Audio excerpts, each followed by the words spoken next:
September 11th, 2001, I was in New York City, and the first memory of that day was how beautiful it was. The sky was a bright blue, the sun was shining very bright, and there was a slight chill in the air. And as soon as I got back to my hotel room and turned on the TV around 9 o'clock and knew that there had been one plane hit a tower, and as I was watching the news coverage of that, saw the second plane hit a tower and knew we had a problem.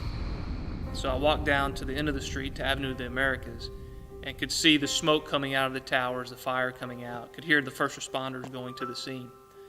Of course, later that day, the towers collapsed and the whole area was just filled with dust and ash in the air.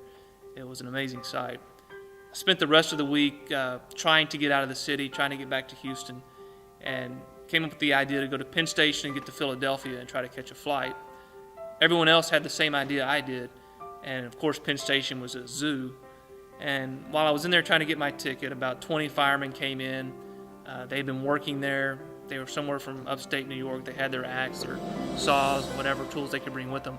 And everyone in Penn Station, thousands of people, stopped what they were doing and gave these gentlemen a standing ovation for a good 3 to 4 minutes. At that point, I knew our country could come together, but I also knew that our lives had changed forever. You know, many people take for granted the freedoms that we enjoy here in the United States. For me, it's a little different. Having spent the first 14 years of my life under a communist dictatorship, I have an enhanced appreciation for the freedoms that we enjoy, you know. And when I reflect about these things, I know that these freedoms came at a price. Many in the past have sacrificed greatly for the freedoms that we all enjoy. We have a picture that hangs in our home of the American flag, along with an inscription of Psalm 33:12, which reads, "Blessed is the nation whose God is the Lord." It's been really important for Tim and I to teach our kids the many ways that God has blessed our country. But really more than that, we've tried to teach them that as Americans, we all have a responsibility to try to help our country be a blessing to God. These types of things bring us back memories.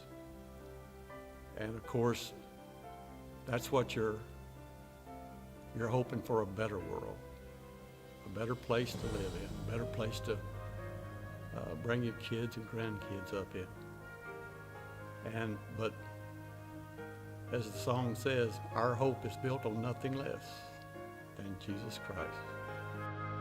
You know, there's been a lot said about September the 11th already, and there will be much said for the rest of our lives and future generations. We as Americans have been so blessed, and God commands us to pass our blessings on, and by passing our blessings on, we can give hope to the next generation. I feel blessed to live in a country where, regardless of your gender, color of skin, or the ability to pay, education is available to everyone. Many words have been written since the terrorists attacked our country on September the 11th. As the soot and dirt and ash rained down, we became one color. As we carried each other down the stairs of the burning building, we became one class. As we lit candles of waiting and hope, we became one generation. As the firefighters and the police officers fought their way into the inferno, we became one gender. As we fell to our knees in prayer for strength, we became one faith. As we cried tears of grief and loss, we became one soul. As we retell with pride of the sacrifice of heroes, we become one people. We are united. We are America.